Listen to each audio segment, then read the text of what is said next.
Tout d'abord, nous avons au départ ciblé la présence de 5 à 6 ministres africains pour donner de la consistance et de l'importance à ce forum. À la fin, on a eu 11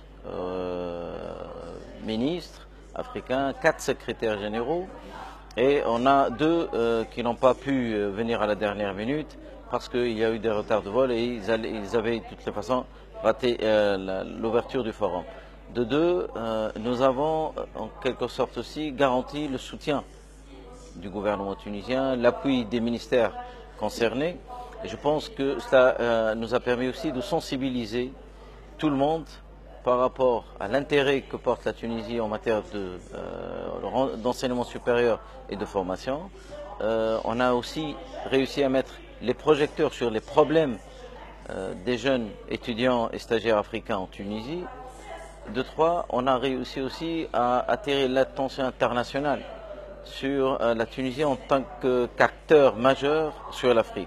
C'est-à-dire que nous avons eu aussi une couverture médiatique et la participation de pas mal d'ambassades européennes ici. On a eu des délégations de l'Italie et de la France qui nous ont demandé à participer, à être présents à ce forum. Cela veut dire que le forum a quand même suscité l'intérêt de la communauté européenne de vue de son importance et surtout l'importance des sujets clés qu'il a traités. Le dernier point, c'est que aussi nous avons eu la confirmation indirecte, en quelque sorte, que le gouvernement tunisien a vraiment développé une stratégie africaine, que les discours qui ont été prononcés récemment à l'occasion de la réunion annuelle des ambassadeurs en Tunisie, dont le thème était l'Afrique, nous ont été confirmés puisque, mis à part la présence du chef du gouvernement à l'occasion de l'ouverture, Monsieur le Président de la République a aussi accepté de recevoir aujourd'hui et d'honorer ses ministres et ses secrétaires généraux au Palais de Carthage autour d'un cocktail déjeunatoire, une ambiance amicale, très conviviale, où il y a eu des échanges très intéressants sur le rôle de la Tunisie, le rôle historique de la Tunisie sur le continent africain, mais aussi le potentiel que présente la Tunisie aujourd'hui dans le cadre des partenariats Sud-Sud ou le partenariat intra-africain de façon générale. Nous étions absents de l'Afrique et du continent pendant très longtemps. Les Africains aujourd'hui ont cette idée de la Tunisie des années 80 et des années 90. Ils savent très peu de la Tunisie de 2017. Ils savent très peu des potentiels de la Tunisie de 2017. Tout ce qu'ils ont retenu sur les 6-7 dernières années, c'est la révolution de 2011, l'instabilité sécuritaire, l'instabilité politique, alors qu'entre-temps, nous avons des secteurs qui ont continué à évoluer, des secteurs qui se sont transformés et des secteurs qui sont capables aujourd'hui de conquérir le marché africain en toute transparence et en toute confiance. Donc il va falloir aujourd'hui savoir vendre et avoir une stratégie de marketing de taille pour la Tunisie. 1. 2. Il faut renouer avec les relations diplomatiques à très haut niveau. Il faut inviter les leaders africains, les gouvernements, les chefs de gouvernement. En Afrique, tout se passe du haut en bas. Donc pour que la Tunisie et les Tunisiens reprennent leur position en Afrique, il va falloir intensifier les visites, il va falloir intensifier les réunions, les meetings à très haut niveau, pour que les hommes d'affaires et les associations comme la nôtre puissent agir librement, puissent être accueillis avec plus d'aisance, plus de chaleur dans nos déplacements. Ce que nous avons essayé de faire sur les dernières années, dont la majeure partie de nos missions ont été conduites sans aucun soutien politique. C'est-à-dire qu'il n'y avait aucun ministre avec nous. La première mission que nous avons conduite avec un ministre, ou 2 plutôt, c'était celle de Guinée-Conakry grâce au vol inaugural de Tunisia. Mais toutes les autres missions ont été conduites sans aucun soutien politique. Et on a vu la différence entre une mission sans soutien politique et une mission avec des hommes politiques en tête. Et la différence est énorme.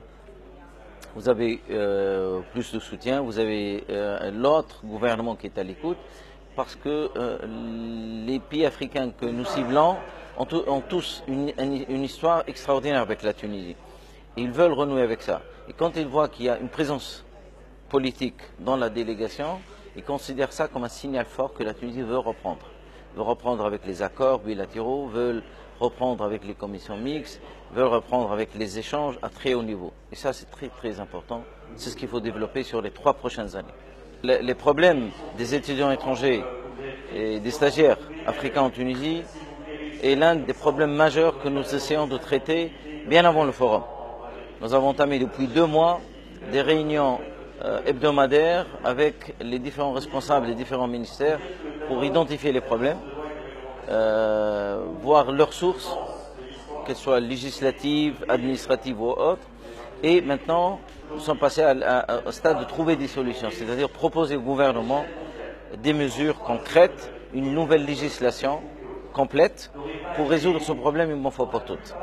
Donc ce problème ne pouvait pas être résolu en 6 semaines, c'est la durée de laquelle ça nous a pris pour organiser d'ailleurs ce forum, mais il y a une vraie volonté politique à tous les niveaux pour trouver une solution une bonne fois pour toutes pour le problème des cartes séjour et de la résidence des étudiants et stagiaires africains en Tunisie. C'est une confirmation à tous les niveaux. Donc c'est une question de temps, peut-être 2-3 semaines encore, avant de sortir avec de nouvelles mesures, avec un projet de loi qui va protéger ces étudiants, mais qui va leur donner aussi beaucoup d'aisance et de facilité dans l'obtention des cartes séjour en Tunisie. Tout d'abord, nous sommes déjà en train de penser à la 2e édition de ce forum, tout comme la 2e édition du forum Sfax Pôle de Santé. Et tout de suite après notre retour de la mission de Djibouti qui aura lieu du 15 au 19 septembre, nous allons nous pencher sur le forum de l'investissement et du financement des entreprises tunisiennes en Afrique qui sera programmé pour fin janvier normalement de l'année 2018.